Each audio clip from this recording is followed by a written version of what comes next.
Hello বন্ধুরা, আপনাদের জন্য যে আজকে রেসিপিটি দেখাবো সেই রেসিপিটি হলো কড়াইশুঁটির কচুরি কিভাবে তৈরি করবেন। কড়াইশুঁটির কচুরি তৈরি করার জন্য আমি এখানে রুল ময়দা নিয়েছি হাফ কাপ মতো। তাই রুল ময়দাতে আমি একটু কালো জিরা দিয়ে দিয়েছি আর একটু সাদা তেল দিয়ে ভালোভাবে আমি আটাটাকে মাখিয়ে নেব বা ভালোভাবে মাখিয়ে নেব, যাতে আমার যতক্ষণ মাখাবো ভালোভাবে নেড়ে চেড়ে মুঠি যখন ধরে নেবে তাহলে আমি বুঝতে হবে আমার আটাটাতে ভালোভাবে তেল মিক্স হয়ে গেছে। দেখেন আমার আটা বান্ডিং হয়ে যাচ্ছে, মানে আমার তেলটা ভালোভাবে আটাতে মিক্স হয়ে গেছে। আমি যে জলটা ব্যবহার করছি এই জলটাতে আমি আগে থেকেই একটু লবণ একটু চিনি দিয়ে মিক্স করে রেখেছিলাম, আপনারাও মিক্স করে রেখে দেবেন। তারপরে আমি একটু একটু করে জল দিয়ে আমি ভালোভাবে একটা নরম ডো তৈরি করে নেব।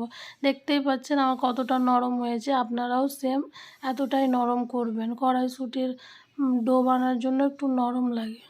তারপরে আমি 1 ঘন্টা রেস্টে রেখে দিয়েছি। আমি পুর বানার জন্য প্রথমে আমি গ্যাসটাকে অন করে সসপ্যানটাকে চাপিয়ে দিয়েছি। তারপরে আগে থেকে যে আমি কড়াইশুঁটিগুলো ছিলে রেখেছিলাম ওগুলোকে দিয়ে দিয়েছি।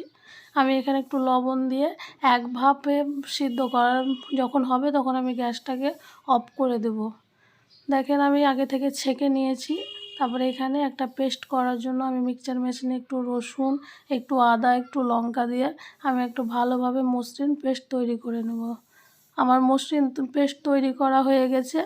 আবার আমি গ্যাসটাকে অন করে দিয়েছি, আমি একটা প্যান রেখে দিয়েছি। আমি এবার যে পেস্টটা তৈরি করেছিলাম ওই পেস্টটা আমি ভালোভাবে এই যে জলটা আছে ওটাকে আমি শুকিয়ে নেব। আমি একটু পেঁয়াজটা লাল হলেই আমি পেস্টটা ঢেলে নেব। দেখেন আমার পেঁয়াজটা লাল হয়ে গেছে, আমি যে পেস্টটা করেছিলাম ওটা আমি দিয়ে দিচ্ছি প্যানে।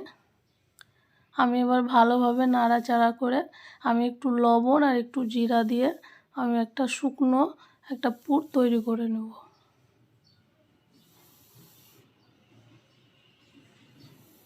স্বাদ মতো লবণ দিবেন আর একটু জিরা দিয়ে আমি একটা শুকনো পুর তৈরি করে নেব।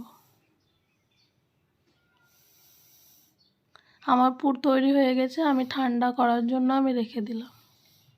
আমি এবার লই কেটে নিয়েছি, কচুরি বানার জন্য আমি একটা লই কেটে নিয়েছি।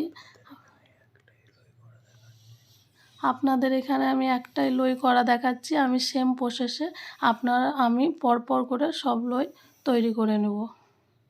আপনারা বেশি পুর ভরবেন না, কারণ ফেটে যাওয়ার সম্ভাবনা থাকে, ফেটে গেলে আপনার কচুরিটা ফুলবে না। দেখতেই পাচ্ছেন আপনার তালুর মাধ্যমে মধ্যেটা একটু ফাঁকা করে রাখবেন, তাহলে আপনার কড়াইশুঁটিটা সুন্দরভাবে ফুলে উঠবে। দেখেন আমার সব পুর ভরা হয়ে গেছে, আমার তেল তেতে গেছে। আমি এবার এইটাকে আমি ছাকনার মাধ্যমে, দেখতেই পাচ্ছেন আমি কেমনভাবে ছাড়ছি, সেম প্রসেসে আপনারা ছাড়বেন, তবে আপনার কচুরি খুব সুন্দর ফুলে উঠবে।